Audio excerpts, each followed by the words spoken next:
Hello everyone. Today we are present here with the topic virus. Virus.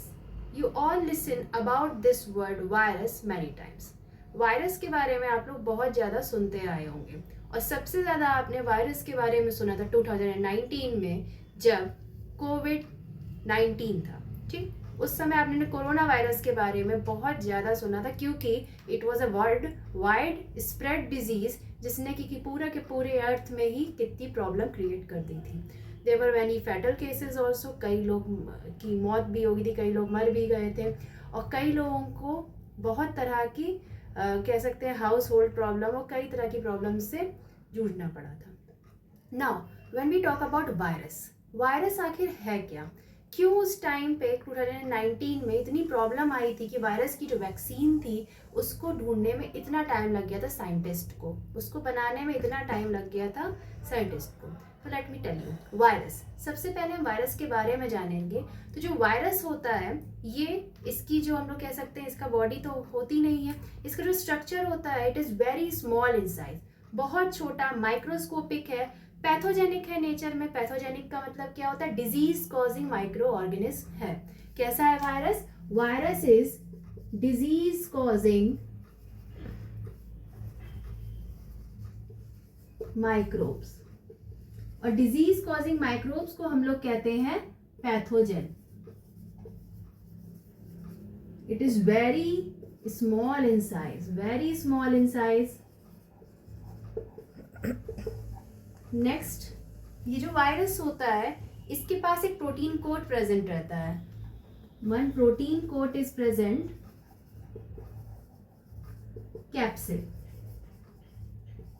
Next, इसकी जो अगर बात करेंगे तो आरएनए इसमें प्राइम रहता है, मतलब कि आरएनए ज्यादातर प्रेजेंट रहता है वायरस में. कुछ केसेस में डीएनए भी प्रेजेंट रहता है लेकिन मैक्सिमम केसेस में आरएनए प्रेजेंट रहता है. अब वायरस की प्रॉब्लम क्या होती है? वायरस जो होता है इसके पास खुद का तो कोई बॉडी होती नहीं है, तो इस वजह से ये अपने आप को रेप्लिकेट नहीं कर सकता है. It can not multiply itself.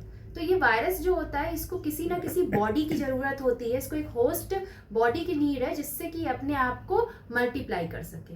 Outside the body, host body के बाहर अगर वायरस को देखेंगे तो ये बिल्कुल नॉन लिविंग कंडीशन में रहेगा कि जैसे इसके अंदर कोई लाइफ ही नहीं है.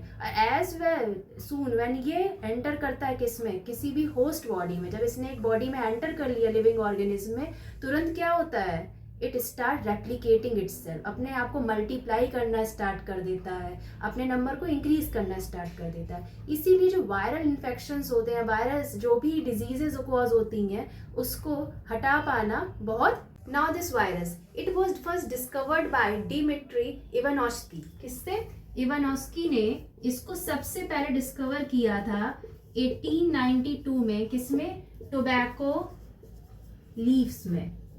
और जो वायरस इसमें डिजीज कर रहा था उसको कहा गया था टोबैको मोज़ैक वायरस. इसके आगे उस टाइम पे इसका नाम वायरस नहीं दिया गया था, डिस्कवर किया था इवानोव्स्की ने. फिर एक साइंटिस्ट जो है बेंजरनिक ने इसमें जो फ्लूइड निकला, कॉन्टेजियम फ्लूइड, कॉन्टेजियम वाइवम, इसको क्या किया गया, उससे रिलेट करते हुए बेंजरनिक ने इस माइक्रो ऑर्गेनिज्म का नाम रखा virus.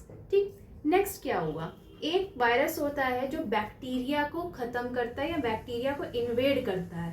That virus is called as bacteriophage. फिर से याद करिए, bacteriophage. The virus that invades bacteria is called as bacteriophage. तो आज से अगर क्वेश्चन आपसे पूछा जा रहा है कि वायरस लिविंग है या नॉन लिविंग है, तो आप स्ट्रेट फॉरवर्ड आंसर दे सकते हो कि virus it is non living outside the body, and as soon as it enters any host body, any living organism, it starts multiplying itself, it starts reproducing, and it shows the living character inside the living body only.